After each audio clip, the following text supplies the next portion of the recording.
Ever feel like, I don't know, cities are kind of stuck, like we're still building up instead of out? Well, way back in the 1930s, Frank Lloyd Wright, yeah, the Frank Lloyd Wright Falling Water, the Guggenheim, he was already thinking that way. Oh, he was way ahead of his time. But Wright didn't stop at just buildings, did he? He went for a whole societal rethink. Right, this wasn't just some architect with a quirky side project. We're talking about Broadacre City, his vision for, well, reimagining America. And he tied it all back to, I think, a very American ideal, that connection between owning land and having freedom. You see, right, he really felt those crowded cities, they were just breeding grounds for, as he called it, mobocracy. Lobocracy, wow. So not just bad for your commute, but bad for your soul, according to Wright. Exactly. Crushing the individual spirit, that's what he thought. He wanted to use the land itself, the vastness of America, to bring back that self-reliance he saw fading away. Okay, so instead of packed streets and skyscrapers, Yeah. we're picturing acres, like literally an acre per family. That's a lot of lawn mowing. It's funny you say that because it does sound like just sprawling suburbia, right? But it wasn't just about space for Wright, not at all. Yeah, what was the point then? Everyone just has a really long driveway. He truly believed that all this new tech cars, telephones, even the radio back then, they were reshaping society, whether we liked it or not. Makes sense. Those were pretty big deals back then. Huge. And Wright thought, instead of letting them cram us all together, why not use them to decentralize? Spread us out, but in organized, intentional way. That's where Broadacre City comes in. Okay, I'm hooked. Let's unpack this Broadacre city. We've got the space, the tech, but how are people even getting around? We picturing everyone on horseback between their single-family homes on their 1 acre plots. Not quite. Wright might have disliked the city, but he loved technology and his transportation ideas. There was something else. Imagine this. Multi-level highways crisscrossing the landscape. Some for cars, obviously, but Others for, don't tell me, flying cars. Okay, I'll bite. What else did he envision? 220 miles per hour monorail trains. Wait, hold up. 220 miles per hour back then. This is the 1930s, not some sci-fi future. I'm picturing those old-timey cars, and then zoom, a bullet train whizzes by. It was futuristic, even for then. He really saw it as the future of transportation, fast, efficient. And these weren't just highways like we know them. They were woven into the environment, elevated, with layers for cars, monorails, even goods transportation, all designed to just flow. Flow. Okay, so no traffic lights in Broadacre City. You got it. No traffic lights, minimal interference, just pure streamlined movement. Okay, I kind of love it. No more traffic jams. But what about all the, well, the stuff? People still need things, right? Factories, warehouses. Did he just conveniently forget about those in his super speed utopia? Not at all. Wright was obsessed with what he called organic architecture, basically buildings in harmony with nature, blending in. And that applied to everything, even factories. So no more giant gray warehouses on the edge of town. He envisioned them integrated, sometimes even hidden beneath those multi-level highways. Out of sight, but still functional. He even suggested using copper roofs for buildings. Copper roofs. Fancy. But why copper? So they developed that natural green patina over time, blending in even more. He wanted everything to feel like it belonged, like it grew from the landscape. It's like he was designing a city for, like, artists and nature enthusiasts who also happen to love high-speed travel. I dig it. Yeah. But let's be real, did Wright ever address the elephant in the room? How could anyone afford all this? Copper roofs alone must have cost a fortune back then, let alone building on an entire acre. Well, right, he was a big picture guy, sure. But he wasn't completely out of touch with reality.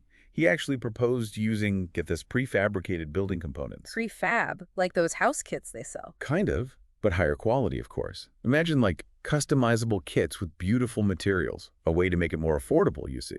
So you get your Broadacre City starter pack. One prefab home, assembly required, copper roof optional. Just kidding, kinda. But it does make you wonder about the community aspect. Everyone's spread out on their little piece of land. Did Wright just picture people waving to each other from their copper-roofed porches? That's where things get really interesting. He didn't want people isolated, not at all. In fact, he designed Broadacre City with community in mind. Schools, for example, integrated right into the fabric of the city. Integrate, so not just like one school per town square. No, more spread out, woven into the neighborhoods, and community centers, too, places for people to gather naturally. even theaters, art galleries. So instead of one big, bustling downtown, you'd have these smaller hubs spread throughout Broadacre City, all connected by those super fast monorails. Exactly. It's like a network of mini-cities, all self-sufficient, but still part of a larger whole. Don't forget, this was during the Depression. Cities, for many, they represented struggle, hardship. Makes sense. Everyone was looking for a little more stability back then.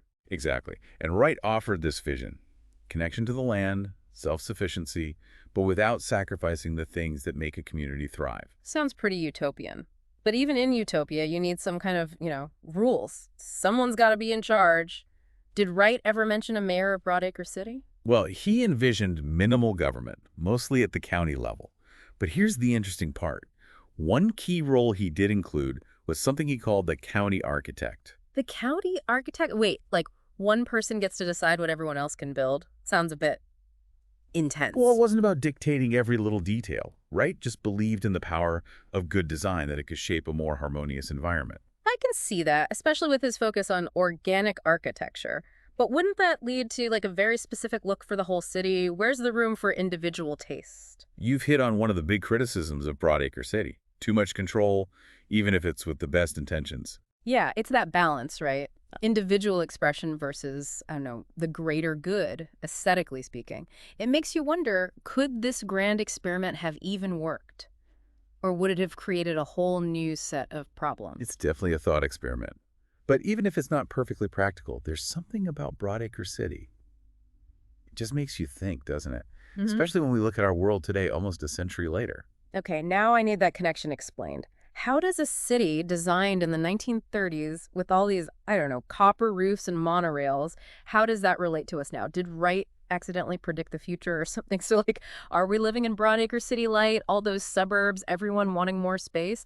It's not exactly the utopian dream Wright had, though, is it? True, it's not a perfect match. Yeah. But those core ideas, though, decentralization, people wanting to be a bit more self-sufficient, that connection to nature, those are huge now, even more than back then, I'd say. Yeah, when you put it that way, remote work exploding, people fleeing the cities when they could. It's like we're all chasing those same things, just with better Wi-Fi than Wright could imagine. Exactly. And just like he said, tech is key. We might not have those 200-mile-an-hour monorails zipping around yet. More's the pity, am I right? Right. But hey, high-speed internet, the ability to video chat all over, that's blurred the lines between city and country in a way I bet Wright would have found fascinating. It's true, it's not about acres anymore, it's about connection. So less about everyone on their own plot and more like, what are we seeing? Co-working spaces popping up in smaller towns, little businesses thriving because they can reach a wider audience. Even urban farming, like right in the heart of cities, people are growing food. Right. It's like we're taking pieces of Broadacre City, the parts that resonate, and finding ways to make them work. And don't forget about sustainability. That's huge now, right? Wright was onto something with that whole organic architecture thing. Blending in with nature, not just bulldozing over it, feels more urgent than ever. Absolutely. It's like his ideas were right there, even if the tech or maybe the world's problems hadn't quite caught up to make them fully possible. Makes you think, what would Wright himself say if he could see our 21st century world? Would he be impressed or just horrified by how we've sprawled out? It's fun to imagine, isn't it? Part of me thinks he'd be energized by the challenges we're facing, because he loved a good challenge, a chance to rethink things. Maybe he'd go back to the drawing board, give us a Broadacre City 2.0, this time with like solar-powered monorails and even better internet. Yeah, there's a deep dive I'd sign up for. But for now, I think we've given everyone a lot to chew on. What do you think out there, listeners? Any echoes of Broadacre City where you live? Even if we don't build the whole thing, are there ideas we can borrow from Wright? That's what we're all about here on the Deep Dive. Big ideas, even if they sound a little wild at first. So keep exploring, keep asking those what-if questions. And who knows, maybe you'll be the one to design the next Broadacre City. Until next time, keep those imaginations running wild.